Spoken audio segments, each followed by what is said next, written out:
Hello everyone, welcome to a special episode of Living History. This ties in with something I'm doing over on our YouTube channel, which I'd encourage you all to go and check out. It's a brand new video series I'm producing called Letters from Lockdown, and basically it's just a way of finding out what interesting people are up to during this unprecedented time of being forced to stay at home. So a whole series of very interesting interviews that we're doing via video chat with people from their homes as they're struggling through lockdown. And so I wanted to bring you the audio of those as well for those who subscribe to the podcast. But please, if once you listen to this, do go over to the YouTube channel, the Living History YouTube channel, and check out the video as well of the story. But the first episode of Letters from Lockdown is someone that you know and love from the podcast. It is Peter Hart, and Peter from the Imperial War Museum, who has spent his whole life interviewing veterans about their experience of war and is now newly retired, settling in at home during the period of lockdown, but also working on his great podcast that he does for us, which he does for Living History, which is called Peter Hart's Military History. So he's got quite a few things going on. He's also writing a book on behalf of Living History. So this will be the first book that we publish, that Living History publishers. We are now going to be book publishers. So it's very exciting, lots of exciting things that are happening with Peter. So I really enjoyed catching up with him to hear how life was like in lockdown in London. So I hope you enjoy it. Peter Hart, thank you for joining us from London. How is life in lockdown treating you? Oh, it's great. It's great. It's no problem at all here, really. If you're not ill, it's the opportunity to lie back and do fuck all. And who are you in lockdown with? With my delightful family. So there are 3 women in the house and me, my wife Polly, my daughter Lily, and my other daughter Ruby, who is, what's that word? Recalcitrant. They must be enjoying seeing more of their dad than they have for many years. Oh, yes. So how are you feeling your days? I hope, hopefully with lots of interesting history research. Well, it's funny because this Australian bastard I know had commissioned me to do a book, which I had no intention of doing till the summer. But you're in lockdown, so I'm spending 5 or 6 hours a day working on the evacuation book. Fantastic. It's a book about the Gallipoli Evacuation. I'm so excited. It's the first book that we're publishing as Living History. We're going to be book publishers when this thing comes out. So it's all about the Gallipoli Evacuation. Tell us about it. It's just a great story, Matt. And I've stretched it back to why they were evacuated, obviously. And then the Great Storm is just a fantastic emotional story. And if you've got any empathy in you at all, and, you know, it's just awful. And then the sort of tension before they evacuate Anzac, Suvla, will they, and especially Anzac, will they get away with it, you know? And then it all goes on to Hellas, which is actually even worse because, of course, they've already evacuated Suvla and Anzac, and they get away with it again. It's just the tension of the story. There is fighting because, as usual, the British at Hellas have to make a couple of diversionary attacks and that kind of thing. And it's just a great story. I can't tell you how much I'm enjoying it, because if you hadn't given me the opportunity, then I couldn't have worked on the First World War again, because the centenary has killed off military publishing of the Great War for what you call commercial authors who have to make money from it, i.e. authors at its main time. No, I'm a poor pensioner. Starving. Well, retired now from the Imperial Museum as well. So. I am retired. Just in time to go to lockdown. Well, I have this theory that actually, you know, they have these sort of stories where the person's at the center of the universe, and there is no universe. It's only them, and they're in an isolation ward, and everything's in their imagination. And it occurred to me that when I went into when I retired, I noticed that everybody else in the bloody universe has retired. So I am at the center of the universe. I am dreaming. Nice work. Do you know what I like about the Gallipoli book you're working on is that the evacuation is such an important part of the story, the evacuation from Gallipoli, but it never gets covered. It gets summed up in a quick couple of sentences, and then they launch this great evacuation, which was a great success. But to do it in detail, I think is really exciting. It is. And what you often hear is you just hear endless stuff about self-firing rifles. Now, that's an interesting, you know, the guy who invented it, great, you know, fantastic. Lovely bit of ingenuity. We all admire that kind of thing. But Is it important? Not as important as the staff work, the solid staff work, but also things like the quiet periods. And I love the quiet periods. So you just go quiet at night. And when the Turks send out a patrol, you let them come up to your wire. And then they get more and more confident. So next night they come even closer. And then you shoot them all. Now that's terrible for the families of those poor Turks from a modern perspective. It's remarkably clever because it means when they do go, there's a few self-loading rifles. That gives them 30 minutes. That's all, 30 minutes. And then it goes quiet. But the Turks think, you're not fooling us. Well, I can't wait to read it, mate. It's going to be fantastic. So that book's going to be out in the second half of the year. So probably August, September, we're going to see that book, which is really exciting. So the first living history book, very exciting, available exclusively to everyone out there who follows our podcasts, YouTube, everything else that we're doing. It's going to be very exciting. Speaking of books, though, your focus has been on World War II more recently, hasn't it, with the South Notts Hussars? It has. It's been delayed, but the sound version is coming out. A book, what's the bloody hell it's called? It's called something or other. At Close Range. Life and Death and Artillery. It's always an important skill as an author to remember the name of your own books, I find. Yes. I can't remember the name of my podcast series either. But Gary I've noticed.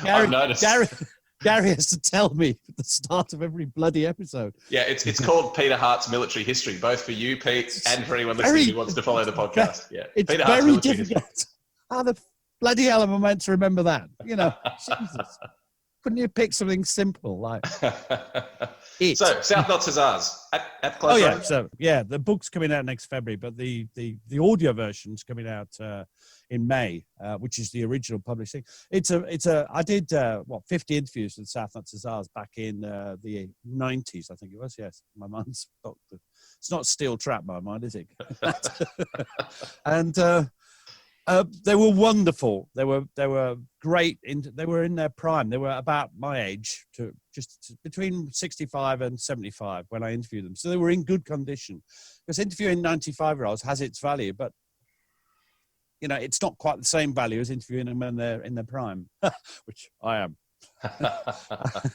And so I mean, it just putting that together has been great. And the added great thing for me was I started the other thing I've been doing is working on the next book, which is the 5 and 4 Fire Yeomanry, a second 5 and 4 Fire Yeomanry, which are a tank bunch. And again, I did 50 interviews with them, and that's the next book. But of course, that's been postponed. Well, I mean, it's going to come out. I was meant to hand it in August next year, and I was doing your book. So everything's been brought forward with your books, and that's been put on the back burner till the summer. I hope we're out of this then. Yeah, absolutely. And I mean, if people want to know the story of the South Notts Hussars, which they should because it's fascinating, the podcast, Peter Hart's Military History, regularly features them. And the thing I love about it, Pete, is that it's a rare opportunity to speak to a large number of men from the same unit, which it is. It's a lovely cup, by the way. And I never got to drink out of it. The stories are great, and the individuals shine through it in the book, and I hope in the podcast. The podcasts have been great fun. That was your initiative to start that before this all blew up. And I do it with a chap called Gary Bain, who is like a sort of disreputable uncle to me. He says he's the eye candy, and you can see I'm not. Gary is sort of he interviews me a bit like you're interviewing me, and tries to get the best out of me, tries to remind me of what the podcast's called, things like that, vital jobs like that.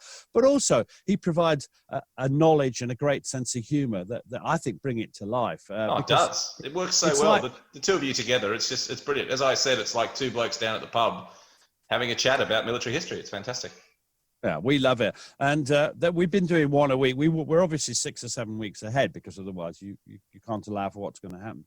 And we've been doing sort of one every 4, 5, 6 weeks on South Notts Hussars. But we've been trying to do one Gallipoli topic, because that's, for you, me, and Gary, that's really where we start our interest. Always, yeah, absolutely. But also covering other things, spin-off things like Monash, because I read Peter Pedersen's brilliant book on it, that kind of thing. Do you know what I mean? Yeah, absolutely. And then things like, I'm taking a tour group to Sicily. I'm not, clearly. But We did a couple of them. Sicily. The anniversary of Waterloo's coming up. We went to Waterloo. Me and Gary Gary and I do apologise. About whenever it was, 2 years ago, and we loved it. Have you been, Matt? To Waterloo? I've never been to Waterloo. No, it's a gap in my battlefield repertoire. It's fantastic, Matt, and you'd love it. And because it's all still there. So many First World War battles have been ruined. They built a mound, which Wellington said it ruined his ridge. It hasn't ruined it. It's he was just a bad-tempered old fart, really. Fancied himself. That's the quote of the video is Wellington was a bad-tempered old fart. And long may he be remembered as such. Pete, I have to say you've got a remarkable collection of books there behind you, and I see the word Gallipoli on many of those spines. So I'm sure you would have set this up just for this video, that you'll be able to reach around now and instantly put your hand on my Gallipoli book, which I'm sure... you're in the guidebooks, man. Within reach. I promise everyone watching I didn't set this up with Peter. See how he does. Oh, great success. Great success. Except it's the old edition. I'll have to send you the updated one. Well done, Peter. That wasn't a setup. For anyone who's watching, that was not a setup. I was trying to put Peter on the spot. I was trying to embarrass you then, and you came through gloriously. But, mate, you sent me a long email about how I was to have it within arm's reach. Oh, okay. There's a segment I want to do in this. This is the first episode, but there's a segment I want to do, which is a show and tell. What's something you have there that means a lot to you, that's helping you get through the dark days of isolation? What have you got to show us from your collection? Well, what it is, it's a book. Okay. Because I don't collect military stuff, and also, you're not allowed to take stuff home from Gallipoli. So, I've seen some wonderful things at Gallipoli, but we tell all our people you can't take things home because you'll get arrested. And I believe the searches can be a little intrusive. Yes, so don't get creative about where you hide your spent cartridges from Gallipoli. They'll find them. That's it. Now, this is the book. It's this book. Now, it's just an ordinary book. Oh, sorry, I'm not entirely. It's called At Suvla Bay. It's by John Hargreaves. It came out about 1970, whatever. No, later than that. But what I love about this is it was two brothers bought this book. And then, I don't know why I leave a thing in, and then, oh, sorry, wrong camera. And then they annotated all the way through, Harry and the other one, wow. and Hubert Clark. And all the way through the book, they add little notes. I found one before, which I meant to put a thing in. These are presumably guys that served at Gallipoli. Yeah. They were in, They were in so it's not very good for, see the notes? I see there in the margins. Yeah, I see that. Yeah. And it's all the way through. They've written stuff. And, what I like about it is I haven't read it yet all. I've sort of saved it, and I'm going to get stuck into it, and possibly do an article or even a podcast on the two brothers if I can find more about them. I like one bit where they're talking about buying melons from, I just saw that today. I'm not pretending, they're buying melons from a Greek down at Suvla Bay, and one of the brothers wrote, yeah, it gave me dysentery as well, because John Hargreaves had to. You see, for me, look at that. Sorry, I don't know whether you can see it because I'm holding it up. Oh, there's notes all through it. Oh, yeah. And do you see why I love it? And brilliant. And for me, that's just these two guys served in a different battery. They were with 33rd Field Ambulance of 11th Division, and they're from Nottingham. I bought it in Nottingham, and it's published in 1916. Oh, wow. So for me, this is quite a precious thing. Hargreaves wrote another book, which is up there somewhere, in 1960s about Suvla Bay, but it's basically a summary of the official history. It's not that good, but that is very special. And I think this is an important point for collectors. When I die, that's going to the War Museum. Brilliant. Do you see what I mean? Not sold. That most of my books, bugger them, will sell, because the War Museum just sell things anyway. But that should be in a proper collection, and I think this is a point for everybody. And I'll pass it on.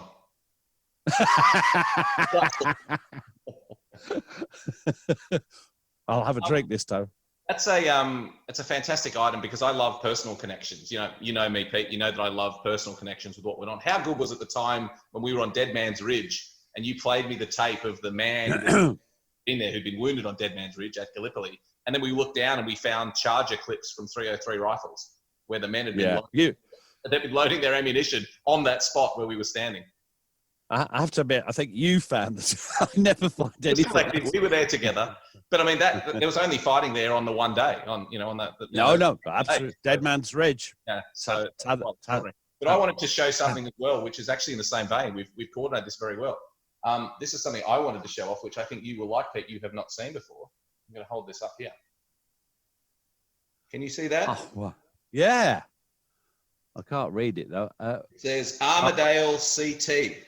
Communication trench. Yeah, so Armadale is the original First World War trench sign from Armadale is a town in northern New South Wales. So the Australians, that's the side of an old ammo tin or something, the Australians hung this up in Armadale Communication Trench during the First World War. So they knew how they were getting around because obviously the trenches were like cities. There were thousands and thousands of trenches, so they had to have names. So the Aussies called this one Armadale. And I love here, even on the back, you probably find it hard to read, but even on the back, it says AAF France 1916, Pozier Communications local trench sign. And do you know what I love even more about this? Is that I looked this up. So the veteran who brought it back, who souvenired it off the wall and brought it back, wrote that he souvenired it from Pozier. And do you know what I love about that? You'll relate to this, Pete. He got it completely wrong. I looked and looked and looked. There was no Armadale Trench anywhere at Pozier. Armadale Trench was in between and Hamel from 1918. So I love that. He carried this around in his backpack. He brought it home with him. He hung it on the wall. Eventually he went, I'm getting old. I better write where I found this, and got it completely wrong. I absolutely love that. One of the things about... I don't do a lot of collecting, but that is one of my most prized things that I have. That is brilliant. Personal connection. That's brilliant. That's brilliant. I just think these things sort of bring it to life. I haven't got the money for militaristic collecting anyway. I don't like medal collecting, although good luck to those who do. And a lot of them do great research about the medals they collect. That's fabulous. But, books for me are where it's at. But that's a fantastic personal thing. And you knew the veteran, or did you just get it afterwards? I didn't. I bought it from another collector, but years ago. I mean, God knows how much it's worth now. But you said it. You said it very well. Bringing it to life. That's the important thing. That's whenever I don't collect much stuff, but when I do, it's because it brings it to life. And that's the stuff that, it's important. That's what we do. That's the work that we do, is bringing dusty old chapters of history that are long gone back to life. That's what I love about what we do, Pete. It's great. I was so lucky to work for the War Museum because I was their oral historian for 39 years, man and boy. Longer than you've been alive, Matt, And you're very kind. I mean, I think you only saw, I remember one or two veterans, First World War veterans. Yeah, absolutely. I met one First World War veteran in the time since I probably met others before I was interested in it, but in the time that I've been studying it actively, I only met one veteran. And thanks to my job and thanks to the War Museum, I interviewed 150, 160 of them in detail with people like Joe Murray, who's on the internet. Look him up. Just type in Joseph Murray, IWM, and it'll come out. You can listen to all 42 reels. That's 22 hours of it. And what a job, and that's what, but funnily enough, that sign you just showed us, that sums it up. Just because somebody says something doesn't mean it's true. And oral history is great at feelings about how things were. It's good at things like shitting yourself when you've got dysentery. It's great, because funnily enough, you don't write that home to your mum, do you? Dear mum, shat myself again today. Dear, oh dear, or to the girlfriend. Do you know what I mean? Yeah, exactly. So, oral history picks up a lot of that stuff because, that's what they remember. I mean, I can't describe to you how ill they were, for instance, at Gallipoli. And that personal experience, but when they tell you where a battalion was on a certain day or where a trench sign came from, I mean, they're likely to be away with the fairies because it's not testimony. I never think of it as testimony. Best thing to think of it is old men waffling on with some really good and interesting stuff in it, if you can be bothered to listen and check it. But well, it's that's all a arms. good summary of your podcast as well, Pete. Oops. I'm doing a No. I always love catching up with you, Pete, and it's great work that you've done at the Imperial War Museum. Lots of great work to come. Some good books. Looking forward to the Evacuation book and the other ones coming up. Mate, thanks for taking the time. I'm sure we'll be talking to you on podcasts or videos or something again in the near future. But thanks for being a part. It's been great. Cheers, Matt. Thank you very much. It's all right, mate.